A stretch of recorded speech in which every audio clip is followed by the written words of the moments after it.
ঈদের ছুটিতে private plane নিয়ে ঢাকা শহর ঘুরে ফেললাম। বোর্ডিং পাস করছি আমরা 200। Welcome to our another new blog. আজ আমরা আসছি মিরপুর আগারগাঁর বিমান জাদুঘরে। ফার্স্টে ঢুকতে টিকিট কাউন্টার এবং পাশে হচ্ছে পার্কিং এরিয়া। আমাদের গাড়িটা পার্ক করে আমরা পার পার্সন 50 টাকা করে দুইটা টিকিট কাটি। টিকিট কেটে এন্ট্রি নেই। বাবুর কোনো টিকিট লাগে না, কিন্তু 2 বছরের বেশি বাচ্চাদের আর কি টিকিট কাটতে হয়। ঢুকতেই বেশ বড় সড়ো খোলামেলা একটা প্লেস। এখানে বাচ্চারা বল টল দিয়ে খেলে। তারপর একটা সুন্দর পানির ঝর্ণা। ঝর্ণার থেকে একদম সরাসরি একটা বড় প্লেন আছে। এই প্লেনটার ভিতরে এখন আমরা উঠবো। তো এটার জন্য আবার আলাদা করে টিকিট কাটতে হয়েছে, পার পার্সন 30 টাকা করে। এরপর আমরা দুটো টিকিট কাটি। বাবুর কোনো টিকিট লাগে নাই। 2 বছরের বেশি বাচ্চাদের জন্য টিকিট কাটতে হবে অবশ্যই। এর আগে আমি অনেকবার বিমান জাদুঘরে আসছি, কিন্তু কখনো প্লেনে ওঠা হয় নাই। তো এই ফার্স্টে উঠলাম। প্লেনের ভিতরটা মোটামুটি ভালোই ছিল, কিন্তু অনেক গরম ছিল। এরপর আমরা ককপিটের দিকে যাই, যেটা আমাদের মেইন আকর্ষণ ছিল। আর ওইখানে টাইম দিছিল মাত্র 1 মিনিট। একজন গার্ড থাকে, আর 1 মিনিটের ভিতরে আপনার ছবি ভিডিও করতে হবে। আর অতিরিক্ত গরম ছিল ককপিটের দিকে, আমরা বেশিক্ষণ থাকতেও পারি নাই। দেন আমরা ওই প্লেনটা থেকে চলে আসি। এখানে বাংলাদেশে বিভিন্ন সময়ে যেসব প্লেনগুলো ব্যবহার করা হয়েছে, সেই প্লেনগুলো সাজানো আছে ওই মাথা থেকে শুরু করে এই মাথা পর্যন্ত 100টার বেশি প্লেন হবে। তো এইখানে একটা ছোট্ট ম্যাপও দেওয়া আছে, ডাইরেকশন দেওয়া আছে। এই ম্যাপটা দেখে দর্শনার্থীরা বিভিন্ন এরিয়া আইডেন্টিফাই করতে পারবে। এগুলো হলো বিভিন্ন সময় যুদ্ধে ব্যবহৃত বোমা। আর এখানে একটা বড় নোট দেওয়া আছে, আপনি চাইলে এখানে দাঁড়ায় পড়ে নিতে পারেন। এর পাশেই ছিল একটা ছোট্ট পার্ক। এখানে 1 থেকে 12 বছরের বাচ্চাদের জন্য পার্কটা ছিল। পার্কের পাশে একটা সুন্দর রেস্টুরেন্ট আছে। অতিরিক্ত গরম থাকার কারণে আমরা রেস্টুরেন্টে গিয়ে একটু বসি, একটু রেস্ট নেই। তারপর রোদটা যখন শেষ হয় এরপর বের হই। আর রেস্টুরেন্টে আমাদের তেমন কিছুই ভালো লাগে নাই, তেমন কিছু ছিলও না। রোদটা পড়ে যাওয়ার পরে আমরা আবার এরিয়াটা ঘুরি। তো যদিও এটা বিমান জাদুঘর, বিমান তো অবশ্যই থাকবে, এর সাথে সাথে কিন্তু আরো ছোট ছোট অনেকগুলো সেক্টর করছে তারা। এই যে এই বাগের মুখের ভিতর দিয়ে ঢুকলে এখানে অনেকগুলো রাইড পাওয়া যাবে।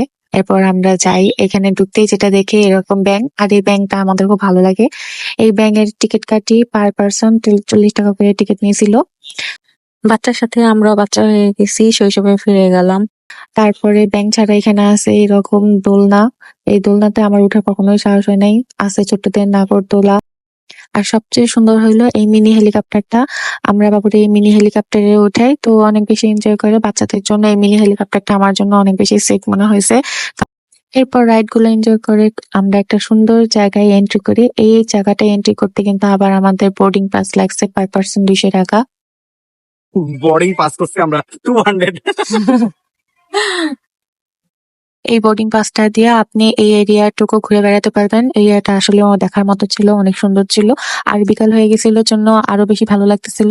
আমরা এখন এই টিকিট কেটে এই বড় বিমানটার ভিতরে উঠবো। আর এই বিমানটার ভিতরে হচ্ছে একটা রেস্টুরেন্ট। আমি এটা অনেক দেখছি, আর আমার মেইন আকর্ষণ ছিল এই বিমানটার ভিতরে ওঠা, কিন্তু জানতাম না যে টিকিটের পর টিকিট কাটতে কাটতে এই বিমানটার ভিতরে উঠতে হবে। তারপরে এই বিমানটার ভিতরে ঢুকি, কিন্তু আমি আসলে হোপলেস হই নাই। এখানে ঢোকার পরে আসলেও আমার ভালো লাগছে। এই জায়গাটা এত সুন্দর করে ডেকোরেট করছে। ছোট্ট একটা বিমানের ভিতরে এত সুন্দর লাক্সারিয়াস ভাবে ডেকোরেশন করছে, সিটিং অ্যারেঞ্জমেন্টের অল ওভার আমার কাছে অনেক বেশি ভালো লাগছে।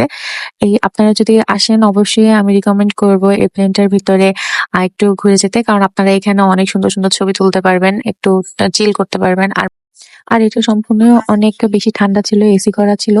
আর সবচেয়ে মজার কথা হচ্ছে এটার ভিতরেও একটা ককপিট আছে, আর এই ককপিটে কোনো ধরা বাঁধার সময় নাই। এখানে আপনি যতক্ষণ মন চায় ততক্ষণ প্লেন চালাতে পারবেন। আমরা এখানে অনেকক্ষণ সময় মজা করি ককপিটে। এরপরে প্রায় 7:30 বেজে যায়, যেহেতু 8টার দিকে সবকিছু ক্লোজ করে দেয়। তারপরে আমাদের প্লেনে ঘোরাঘুরি শেষ, আমরা প্রায় 7:30টার দিকে বের হয়ে আসি ওই এরিয়া থেকে। তো এইভাবে করে আমাদের বিমান জাদুঘরের দিনটা কাটে। আজকের ব্লগটা এই পর্যন্তই। ব্লগটা কার কেমন লাগলো অবশ্যই কমেন্ট করে জানাবেন। আর অবশ্যই আমাদের একটা ইউটিউব চ্যানেল আছে, সেই চ্যানেলটাকে সাবস্ক্রাইব করে দিবেন। ফেসবুক পেজটাকে অবশ্যই লাইক করে নেবেন। সবাই ভালো থাকবেন। আল্লাহ হাফেজ।